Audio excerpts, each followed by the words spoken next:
ඉතාලිය වෙනස් වෙන ඉතාලිය ජීවත් වෙන ඔබට වැදගත් වෙන සංක්‍රමණික නීති රීති ගැන අපි නිරන්තරයෙන්ම ඔබ දැනුවත් කරා. හැබැයි මේ වෙලාවේ ඉතාලිය ඇතුලේ තියෙන තත්ත්වයක් සැලකිල්ලට අරගෙන ඉතාලිය ඇතුලේ ඉන්න රිෆියුජි දාන්න බලාපොරොත්තු වෙන එහෙම නැත්නම් රිෆියුජි දාලා ඉන්න අය වෙනුවෙන් විශේෂ වීඩියෝ මාලාවක් ගේන්න කියලා අපි තීරණය කරා.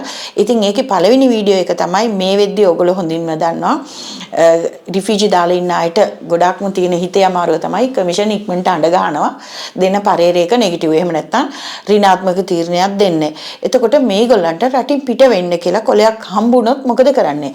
අද අපි මුලින්ම ඒක ගැන කතා කරලා ඉමු. ඇත්තටම මුලින්ම ඉතාලියෙන් පිට වෙන්න කියලා කොලයක් ලැබුණොත් මේකේ තියෙන නීතිමය තත්ත්වය තමයි තමන් කැමැත්තෙන් ඉතාලියෙන් පිට වෙනවා නම් දවස් 7ක් ඇතුළත පිට වෙන්න පුළුවන්. එහෙමත් නැත්නම් නීතිමය මාර්ගයකින් ඔබ පිට කරනවා නම් ඔබට මතක තබා ගන්න අවුරුදු 5ක් යනකම් යුරෝපයේ කිසිම රටකට එන්න බැරි වෙන්න ඔයගේ ගුවන් ගමන් බලපත්‍රය බෑන් කරනවා. රටින් පිට වෙන්න කියලා ලියුමක් හම්බුනහම ඉස්සර නම් ගොඩක් අය කරුවේ මේ කොලේ ඉරලා දාලා මුකුත් නොවුනා වගේ ඉන්නවා. දැන් නම් ඒක හරියන්නේ නැහැ. මුලින්ම කරන්න ඕනි මේ වගේ ලියවිල්ලක් හම්බුනාට පස්සේ ඕගොල්ලෝ සංසුන් වෙන්න. ඇත්තටම මේක 90%කට විතර වගේම මුල්ම අවස්ථාවේ ඔප්පු කරන්න බැරි තරම් බරපතල හේතු සාධක තිබුණ නැත්නම් කමිෂන් එකෙන් නෙගටිව් පරේඩ එකක්. එහෙම නැත්නම් ඍණාත්මක තීරණයක් ලැබෙන එක අතිශයින්ම සාමාන්‍ය දෙයක්. මේක අපේ අත්දැකීමෙන් කියන්නේ.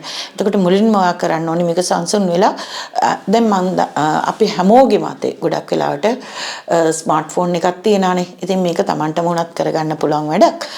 Google Translate හරි මොකක් හරි ක්‍රමයකින් ගිහිල්ලා AI එකෙන් හරි ගිහිල්ලා බලන්න පුළුවන් මේ ලියුමේ කියලා තියෙන්නේ මොකද්ද කියලා.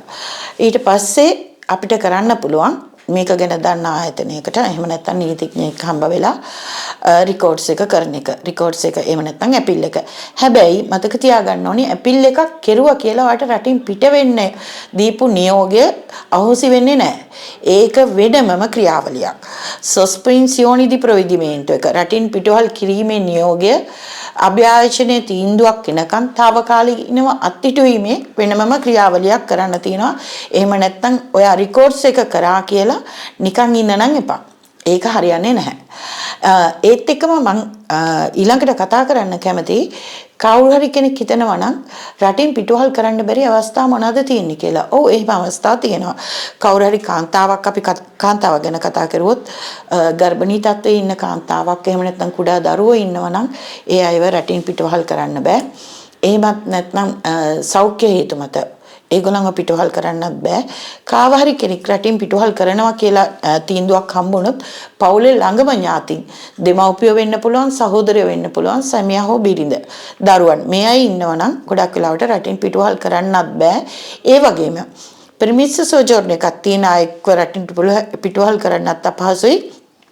මේ වෙද්දි එයාගේ පර්මිෂන් සෝජෝර්න එක රිනියු කරන්න. එහෙම නැත්නම් අලුත් කරන්න බාර දීලා තියෙනවා නම් කුස්තුර එක ඇතුළට ඒ ක්‍රියාවලිය තියෙනවා නම් ඒ රිනියු කරන්න දීලා තියෙනවා නම් එහෙම කරන්නත් බෑ. ඒකම මතක තියාගන්න ගොඩක් කෙනෙක්ට හිතෙන්න පුළුවන් මේකට විශාල වියදමක් යන්න පුළුවන්.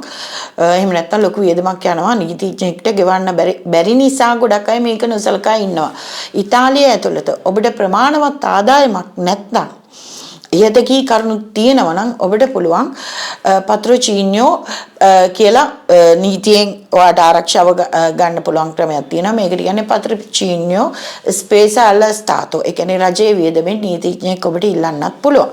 අවසානෙට මේ ගැන කතා කරද්දී මට ඔබට කියන්න තියෙන්නේ ඔබටත් මේ වගේ රටින් පිට වෙන්න කියලා ලියුමක් හම්බුනොත් ඒක ගැන ක්‍රියා නොකර ඉන්න එපා, ගණන් නොගෙන ඉන්න එපා. හැබැයි ඔබට දින 30ක් තියෙනවා මේක ගැන ක්‍රියාත්මක වෙන්න. හොඳම දේ සහ සුදුසුම දේ තමයි මේ ගැන දැනුවත් කමක් තියෙන ආයතනයක් හෝ නීතිඥ මහත්මයෙක් හම්බ වෙන්න.